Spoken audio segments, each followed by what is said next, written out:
إخواني أخواتي السلام عليكم ورحمة الله تعالى وبركاته. أنا سعيد بحضوركم وأشكركم كثيرا. كنت في خاطري كنت غاشي يكسر هذا اللي رحنا عشان ما كاش كاين الوقت باش نعمل إشهار لهذا الشريط. معليش المهم ديروا حاضرين يشوفوا. نعطيكم معلومات على المخرج هذا اللي هو الأخ تاعي.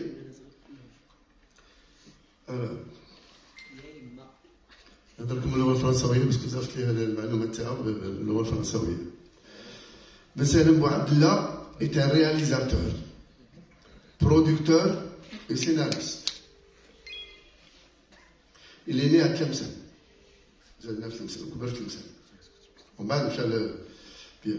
Après des études secondaires au lycée Dr Benzaje à Tlemcen, et après avoir accompli son service militaire national, Ben Salim étudie le théâtre au Conservatoire national supérieur d'art dramatique à Paris. Puis, il s'orienta vers le cinéma à l'École nationale de cinéma et de télévision anglaise, en Angleterre, à Londres.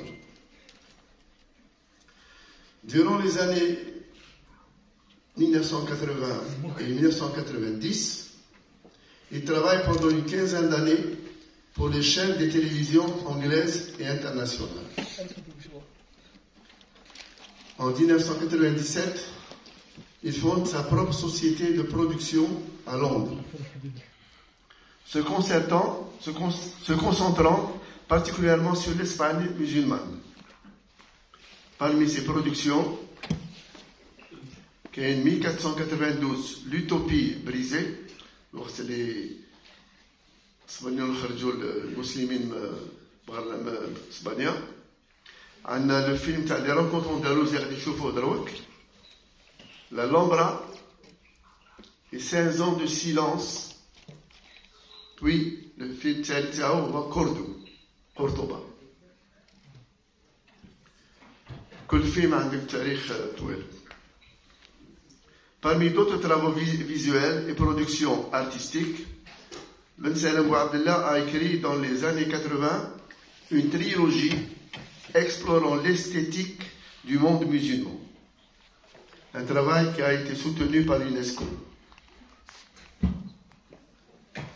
Parce que معلومين بدي هذا البرودكتور هذا السيد هذا الأخ كامل العمل تاعو من اللي بياخذوا السينما للآن متركز على الإسلام.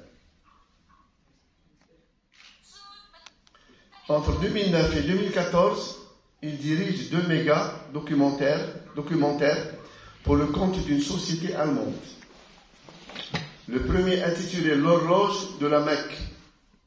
ربما كما شفتوا وسمعتوا بدي في مكة في اللي فاهمين يطوفوا الحجاج قدامها عملوا une horloge, un bâtiment immense اللي فيه الساعة نتاع الوقت نتاع المسلمين اللي هي الأولى اللي في التاريخ تاع الإنسانية اللي كبيرة على الساعة تاع بيج بان تاع لندن. Et le second intitulé Prières, qui ont été distribués dans plusieurs pays, y compris l'Allemagne, la Suisse, l'Italie, le Maroc, l'Arabie Saoudite, l'Arabie, la Malaisie, la Turquie, la Chine et les États-Unis. Donc, الفيلم تاعو معلومين في العالم فاتوا. Cordo, film تاعي هذا est son dernier documentaire. Il prépare en ce moment d'autres projets documentaires ainsi que 2 longs métrages de fiction dans le but d'une coproduction et distribution internationale. C'est Bouabdallah Ben Salim عايش في Londres depuis plusieurs années. Alors نهضروا على نقدم لكم الشريط اللي غادي تشوفوا دروك الفيلم. Quant au film Les Rencontres andalous, Ce film documentaire a fait sa première mondiale à Grenade en 2001. À l'aise parce qu'il a été tourné surtout à Grenade, Garnata, Espagne. Faisant la une de la presse espagnole, locale et nationale, notamment El País et El Mundo.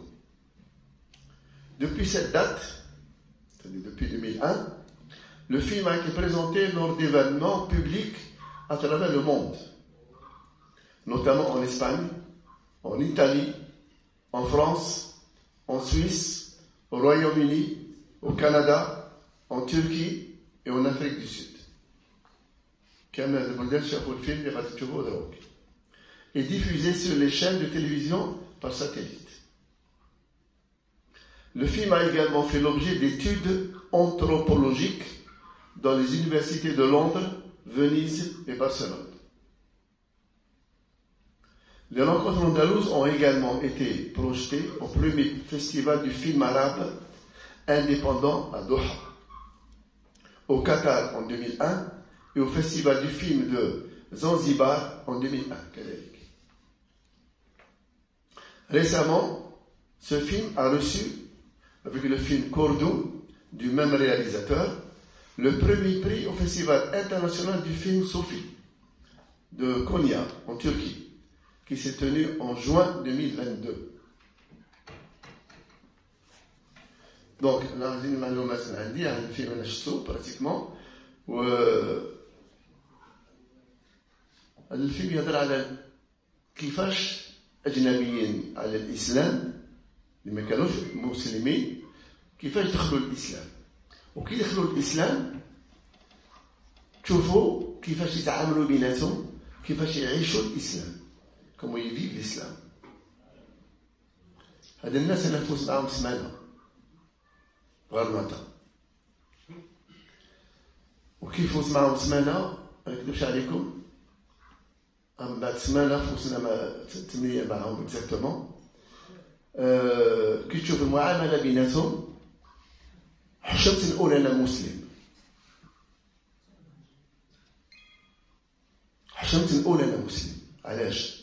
خاطر المسلم الإسلام عند العرب كلهم مليار ونص على وجه الأرض بعد الإسلام قدام هذا الناس. هذا الناس وموندر ديتاي النقطة الثالثة تاع الإسلام يطبقوها. الإسلام دين المعاملة ماشي غير الهضرة برك. داكور؟ كي تشوف هاد الناس تشوفوا في الفيلم هادو كانوا أجنبيين على الإسلام. والغالب نتاع الناس اللي دخلوا الإسلام هو غير مسلمين وغير عرب اختاروا ما بين الأديان بثلاثة، الدين تاع اليهود نتاع الكريستيان وتاع كي يعرفوا الدين الإسلام هو أحسن دين عاد دخلوا الإسلام. وكي دخلوا الإسلام يطبقوه 100% في الحياة نتاعهم في كل بلاد. بون غادي دونك تشوفوا الفيلم و كي قلت لكم حشمت نقول انا مسلم قدامهم غادي تشوفوا علاش تفهموا كيفاش. داكور؟ نتمنى لكم دونك une bonne présentation du film وغادي تشوفوا الفيلم كما ان شاء الله. تفضل.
1992, quitté ma ville natale de Norwich avec 2 amis pour voyager en Europe. Notre voyage nous a conduits à Madrid. Là, nous avons découvert que notre ami Simon s'était converti à l'islam à Grenade. Ça a été un choc pour nous. Nous avons présumé qu'on lui a lavage de cerveau. Nous avions déjà prévu d'aller à Grenade et avec cette nouvelle, il nous a paru naturel d'y aller, ne serait-ce que pour le sauver.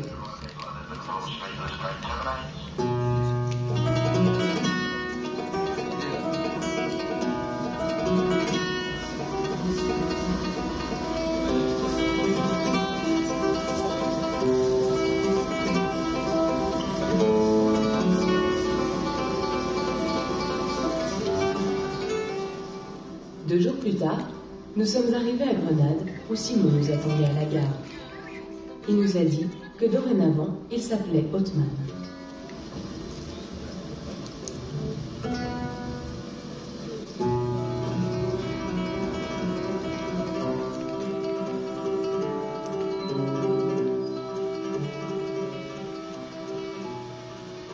Dès ma rencontre avec Othman, je l'ai trouvé changé.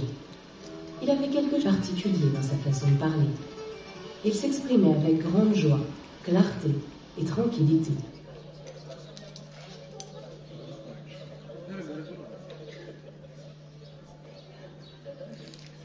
J'ai parlé de sa conversion à l'islam. Je lui ai posé beaucoup de questions. C'était un vrai interrogatoire. Qu'est-ce qui t'a poussé à devenir musulman?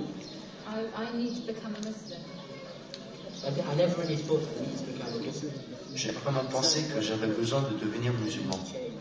À un moment donné, j'ai pensé devoir changer très radicalement, ce qui est arrivé récemment. Ça fait 1 an environ. J'ai étudié à l'université et je menais une vie entièrement dévergondée, sauvage.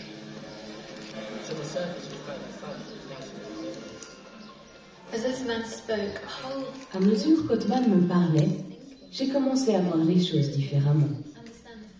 Je ne pouvais pas vraiment saisir tout ce qu'Othman me disait sur ce que veut dire être musulman, mais j'ai eu cependant un sentiment fort de vouloir le découvrir par moi-même et pour moi-même.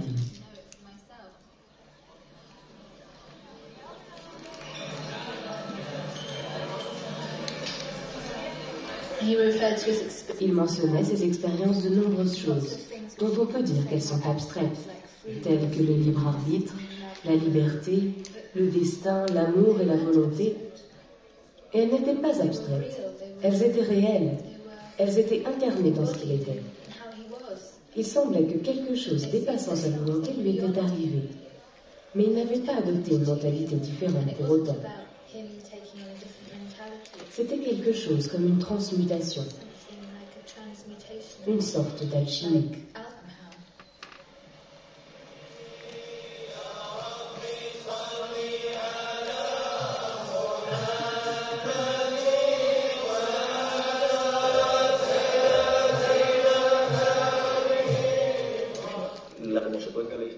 L'histoire est la mémoire et l'expérience du peuple. Nous devons donc accepter le fait que chacun a le droit de relater sa propre histoire.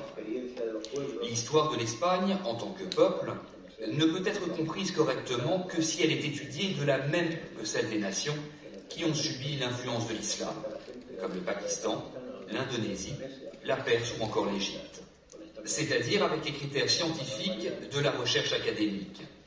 Mais tant qu'on pense que l'Espagne est une exception, rien, absolument rien, ne sera compris.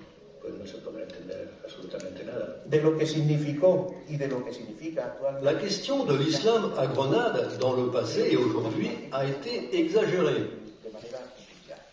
L'Andalousie et évidemment la cité de Grenade sont fondamentalement enracinés dans la culture gréco-romaine et chrétienne.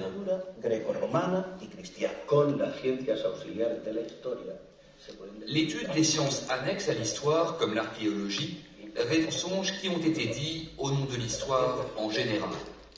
C'est un jeu qui nous oblige à dire la vérité, mais pas forcément celle du camp adverse. En Espagne, par exemple, c'est l'Église qui a écrit l'histoire du pays, et compté à sa manière. La Iglesia, que es la que ha hecho la historia de España, ha contado una historia. Construir una manera de ver la historia. Développer une seule manière d'aborder l'histoire et faire des généralisations nécessite la maîtrise et l'organisation d'un corps d'enseignants, ce qui n'arrive que dans les sociétés non démocratiques. Mais ces conditions ne sont plus celles de l'Espagne actuelle. Nous n'avons pas d'histoire officielle, mais plusieurs approches et manières d'enseigner l'histoire. Granada y con ello En 1492, Grenade est prise par les armées chrétiennes. L'islam cesse alors d'exister officiellement en Espagne. Cependant, puis musulmans constituaient la majorité de la population, du moins dans le centre et au sud de l'Espagne. On peut encore constater partout leur présence sous leur nouveau nom de morisques. Malgré l'Inquisition et le combat contre eux en permanence, leur nombre n'a pas été réduit énormément. En 1610, le décret d'expulsion définitive est proclamé. 100 ans après, en 1727, des musulmans vivaient encore en montagne des environs de Grenade. Les archives de la cathédrale de Grenade indiquent un cas d'inquisition contre une famille de morisques aussi tard que dans le milieu du XVIIIe siècle.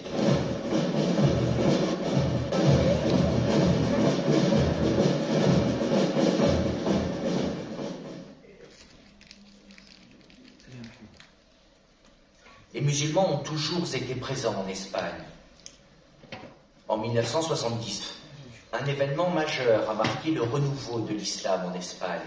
Les musulmans espagnols ont célébré la prière de l'Aïd el-Kébir dans l'ancienne mosquée de Cordoue, transformée depuis en église catholique.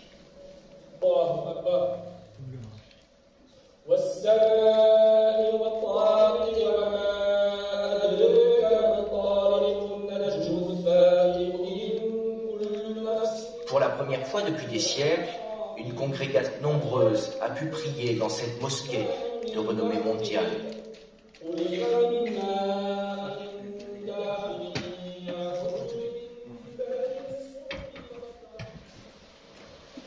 2 ans après l'événement, le maire de Grenade invitait la communauté musulmane à s'installer dans la ville.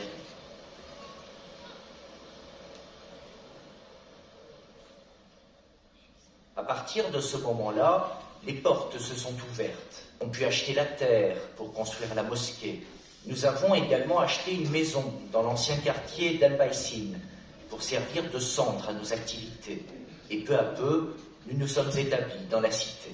Nos enfants ont grandi, nous avons créé une maison d'édition, nous avons donné des conférences et les musulmans de Grenade sont devenus une réalité. Cette nouvelle réalité paraissait étrange. Elle était même combattue depuis 15 ans. Mais aujourd'hui, c'est quelque chose que les gens attendent, de voir se développer et même devenir plus manifeste.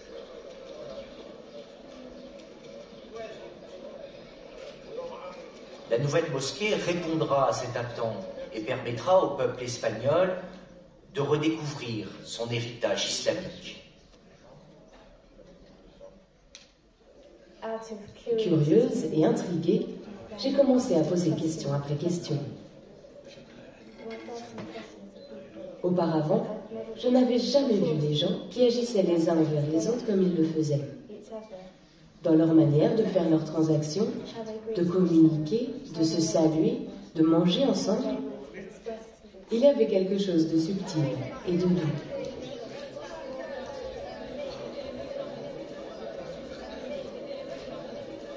Je me souviens avoir dit à une femme, « Ces femmes sont si belles, intérieurement et extérieurement. » Elle m'a répondu, « Voyez-vous, tout ce que vous voyez dans la création, c'est ce qui est en vous. » Plus tard, j'ai demandé à un ami, « Est-ce que je verrai également les guerres, les difficultés et la colère dans le monde? Est-ce que cela fera partie de moi également ?» Il m'a répondu, « Oui, parce que nous avons en nous tout ce qui existe dans la création. »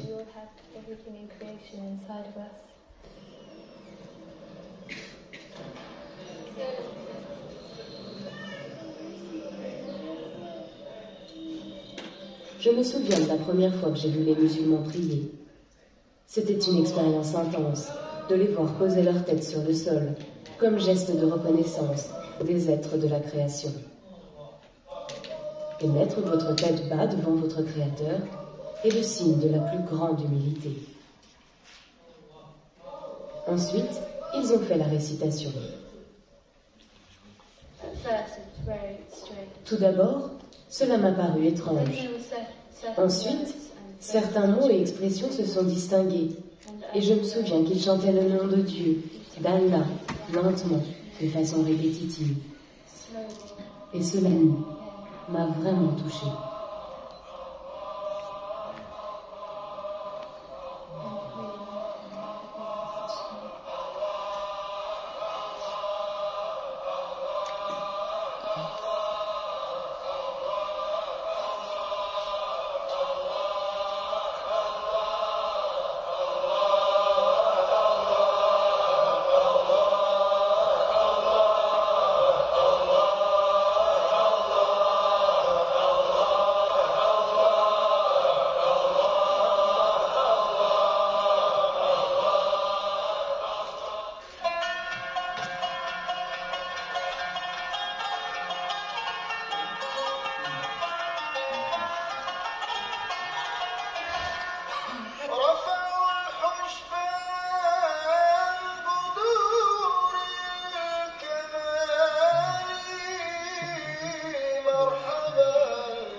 Lorsque j'ai rencontré les musulmans à Grenade, j'ai commencé à voir qu'ils étaient le miroir de moi-même. Et quelque chose de différent en moi se reflétait dans ces cinquièmes de joie.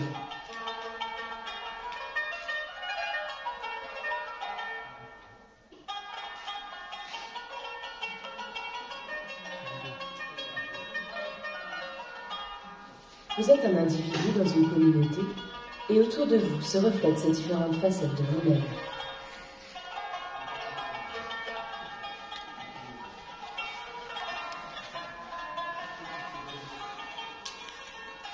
On s'en imprègne, on s'y découle. C'est ici, c'est là, mais au-delà, qu'y a-t-il ?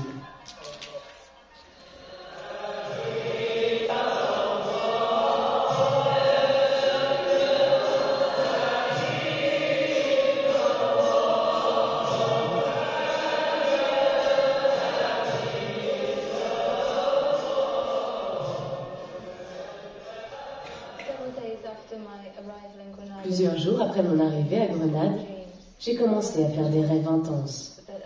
Dans un de ces rêves, je regardais dans de vastes ténèbres. Un homme est apparu, je savais qu'il était musulman.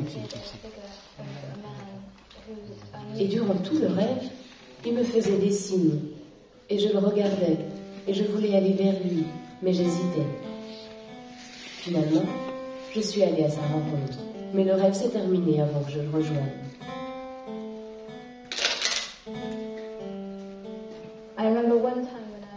Je me souviens que dans un autre rêve, je me suis réveillée très mal à l'aise et très anxieuse, avec cette lueur qui continuait. J'étais tourmentée. Mon esprit tentait de rejeter toute cette expérience que j'essayais de rationaliser et de m'expliquer à moi-même. Et cette lutte était si funky qu'elle commençait à prendre le dessus sur toute autre chose, tant et si bien que je me suis retrouvée à converser avec des gens sans être à même d'entendre ce qu'ils me disaient.